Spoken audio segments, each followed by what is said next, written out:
Well, the question I have been wrestling with all week is whether the story of Joseph is good news or bad news. Are these dreams or nightmares? Don't get me wrong, I think that dreams can give us insight into parts of our spirit that we cannot access through intellect or logic. I think that God invites us to cultivate our dreams and visions. But I also think that the wacky things that show up in my unconscious at night are God-inspired. I really hope not. And while Joseph seems to have a talent for discerning people's dreams, what we need is not people telling us what our dreams mean, but helping us sort it out, don't you think? And in fact, most of the things I want to say about the story that we've heard summarized this morning have a caveat or a condition on them, as there's so many confusing and contradictory and concerning messages in this adventure tale. Joseph is sort of an arrogant know-it-all, which doesn't really make me want to root for him, which is part of why I keep looking for the villains and the heroes and trying to sort it out. Is it good news or is it bad news? And the truth is, of course, that it's both. Even asking whether the story is good news or bad news is quite ridiculous of me, I know. As if I can't look at any and every person's story and see that there is a great deal of both inside them. As if we don't all have a whole lot in our lives that makes sense and a whole lot of other stuff that doesn't make sense, and ways that we fall short and ways that we actually reach our potential. So, good and bad, the Bible has recorded a great deal about the story of Joseph. There's 14 chapters in Genesis. And the messages that you find in it will likely be different each time you explore the story. And some of them are challenging, and some of them are comforting. Some of them are troubling, and some of them are inspiring. And some things that start off being truly terrible, like Joseph being thrown into a pit, lead to blessings down the road. Indeed, many years later, in the process of forgiving his brothers, Joseph blesses the pit because it saved him from being killed, and it led to many other good things along the way. It's like that Rascal Flatts song about the beauty of a broken road. But see, now I want to qualify what I just said, because I'm pretty sure that God would have been happier still if Joseph's brothers never actually threw him into the pit in the first place. This has been my back and forth about this story. Good, bad, both? Indeed. I think that is part of the wisdom of this story. That we don't want everything to be all good or all bad.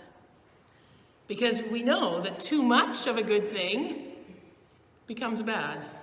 Too much success leads us to slavery. Joseph's elevated position over his brothers gets him literally sold into slavery. His later great success in Egypt builds this huge family in Israel that many generations later becomes a threat to Egyptian rulers, which takes them back into slavery. We know that's how things work in the world today, too, don't we? Too much unchecked power or money can lead to abuses and entitlement. We've seen that lived out in every public arena imaginable, from politics to universities, from religion to entertainment. One need only think of the recent trial of Bill Cosby or the confirmation hearings of Brett Kavanaugh.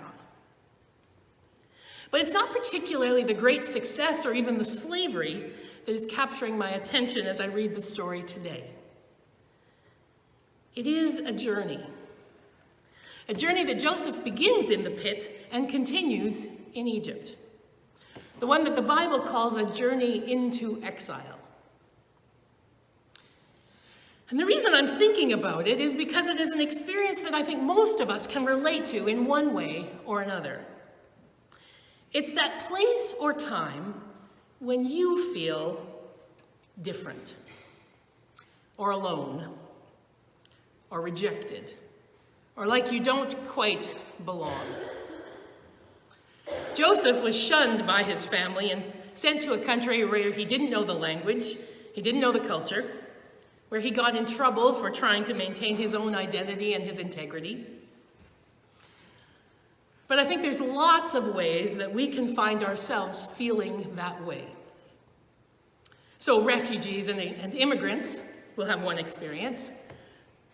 But it also might be something like feeling alone in a crowd because you look different, or live differently, or believe differently.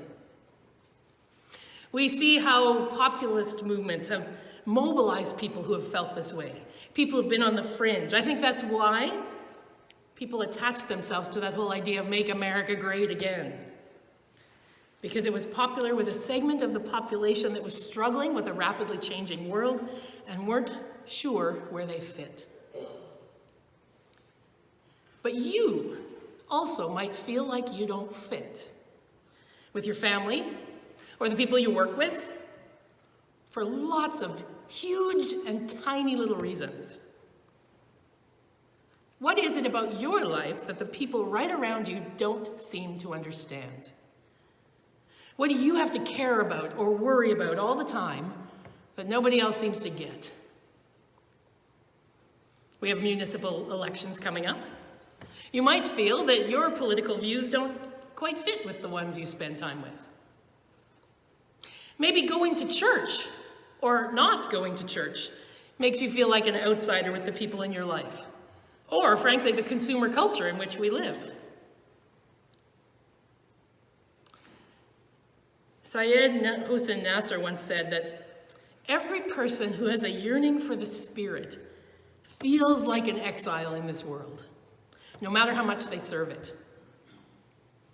So too, anyone who has a dream, I think. Do you know, according to the Smithsonian, even though he is revered today, Martin Luther King Jr. was widely disliked by the American public when he was killed. He had a disapproval rating of 75%, even as he was proclaiming, "I have a dream." So today, I am interested in what wisdom we may discover from Joseph's story in all of those times when we may feel similarly out of step with the family that is right around us, or the community that is right around us. The first insight might be, I suppose, the acknowledgement that it is difficult and painful and scary. It's Joseph's oldest brother who convinces the rest to just pretend Joseph is dead rather than actually killing him. So, that's a good thing. But it never feels good to get thrown in the pit. And if we have ever felt such alienation, I hope it would raise some empathy and some compassion for others who might be feeling that way. And perhaps even a desire to stop making people feel similarly rejected.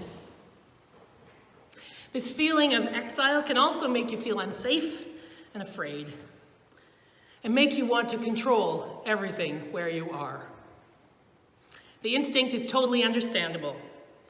When Joseph first got to Egypt, that's exactly what he tried in the household where he was purchased. And so he was going to control the world he was in. And pretty quickly, he did a good job, and he raised up through the ranks and was soon able to take control of the entire household. But the control was an illusion. He was still a slave. And as quickly as he moved up, he was pushed down. And he ends up in jail, where he stays for years and years. It reminds me that when I feel unsafe or afraid, trying to control uncontrollable circumstances can lead to greater stress and tension.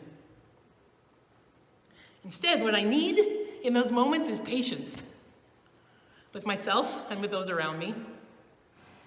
And if I'm the one who's feeling different in that moment, the circle around me is not going to acknowledge what I need. They can't even imagine it, so why would they? They're not going to serve my needs at all. But instead of being angry about that, and trying to control the circle and tell them why they're not meeting my needs, what might happen if I actually admitted I have need? Make room for that and tend to those needs myself so that I could grow in that patience, that resilience, and even determination. I think this is part of what Joseph learns when he's in jail. Because instead of trying to control, he decides instead to contribute. It isn't his home. He isn't with anyone like him. But he does have something to offer. And by offering it, he can improve his circumstances. So he starts to help the warden. And as the story goes, soon the warden starts to relax. And because he doesn't have to worry about anything that Joseph is looking after, Joseph becomes trustworthy. And his life in jail becomes a whole lot easier. I think we often forget that even though we might feel alienated, there are still things that we can contribute to the strange world that isn't in step with us. Now, Joseph also befriends some prisoners who are having nightmares of their own. And when he helps them, he asks them to remember him when they get out. He has been unjustly imprisoned, and he could use some friends on the outside. But as you can imagine, when they leave prison, they forget all about him because they are tending to their own lives once again. It reminds me that even if we don't trust the environment we are in, and in many cases we shouldn't, that doesn't mean that we can't still be trustworthy. Well, eventually someone does remember Joseph because the Pharaoh himself has a nightmare and he can't figure it out. And here is where something truly surprising, I think, happens in the story. The Pharaoh trusts a foreigner's wisdom. It saves his country so that the people have food during a 7-year famine. And Joseph, a stranger, works for the best interests of a land and a people that are not his own. And it saves his whole family.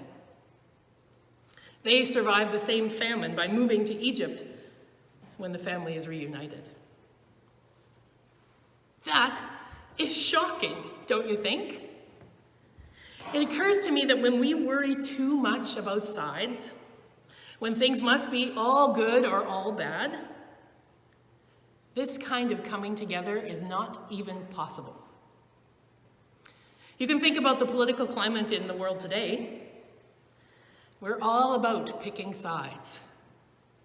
And we're suspicious, and we're judgmental, and we're even cruel to those who are not on our side.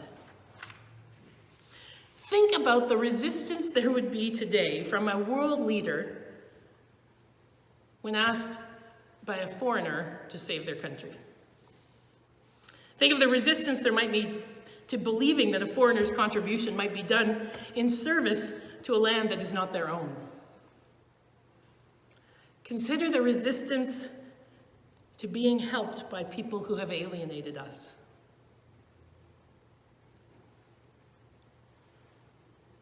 Well, Joseph has to figure out his own resistance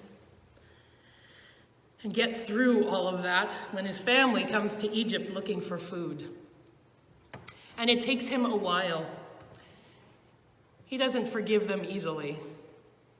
They threw him in a pit. They left him to die, and then they sold him off. But when he learns how to forgive, it is his life that is completely changed. Theirs too, but his is changed. So I don't know about you, but the next time I find myself feeling like a stranger in a strange land, I'm going to try to remember that it is an experience that actually connects me to more people than I think. Ironically, it is an experience that many of us have in common. So while it makes me feel alone, I want to remember that indeed I am not alone in it. And perhaps it will help me remember the lessons in Joseph's story and not think only in terms of good and bad, in us and them. Perhaps it will help me grow in humility and resilience, in grace and determination and compassion and love. And perhaps it will allow me to appreciate some of the beauty that is in this very broken road. God, may it be so. Amen.